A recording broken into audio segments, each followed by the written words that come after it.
আপনি জানেন এত পরিমাণে আমরা গালি খেয়েছি, তারপরে তো দর্শকের সাথে আমরা ছবি তুলি। আমরা তো বলতে পারতাম যে না আমরা ছবি তুলবো না ভাই, কারোর সাথেই তুলবো না, আমরা তো বলতে পারতাম। আমরা তো গালি খাচ্ছি, স্টিল গালি দিচ্ছে, আমরা কিন্তু সেটা কখনোই করি না। দর্শক আসলে ঠিকই জড়াই ধরে ছবি তুলি। তো জিনিসটা কি, আমরা ক্রিকেট প্লেয়ার, ক্রিকেট সোহান ভাই যেটা বললো, আমরা আজকে আমি মেহেদী হাসান মিরাজ হয়েছি ক্রিকেটের জন্য। আমার কিছুই ছিল না, আমার কিছুই ছিল না, আমি ক্রিকেট দিয়ে সব পেয়েছি।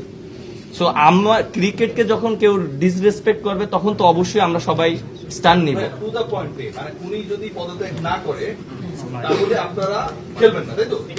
এটা এই ক্ষেত্রে আমরা আমাদের প্লেয়ারদের মধ্যে সবার একটা ডিসকাশন হয়েছে। সবার একটা ডিসকাশন হয়েছে, সেটা হচ্ছে কালকে রাত থেকে বিভিন্ন সময় শুধু প্রসিডিওর কথা ওয়ার্ডটা খুব শুনতেছি। তো একটা পর্যায়ে এসে ওনারা ওএসডি করতে চেয়েছিল, বাট সেটা আমরা অ্যাকসেপ্ট করিনি। তারপরে ওনার জন্য 48 ঘন্টা সময় চেয়েছিল। 48 ঘন্টা তাদের প্রসিডিওর অনুযায়ী 48 ঘন্টা নাকি সময় লাগবে। তো আমি প্লেয়ারদের সঙ্গে আলোচনা করেছি।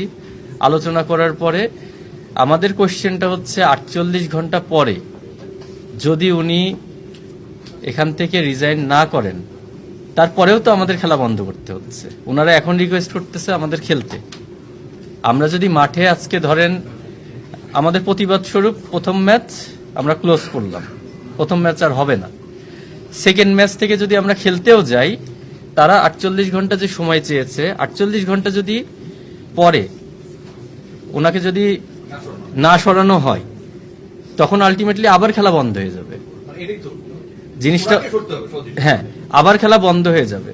এখন আমরা মাঠে যাব একটাই শর্তে, বিসিবি থেকে ওনারা যদি আপনাদের সামনে এসে কমিটমেন্ট করেন যে ঠিক আছে আমরা গ্যারান্টি নিচ্ছি 48 ঘন্টার মধ্যে এই লোক থাকবে না বিসিবিতে, এবং যদি থাকে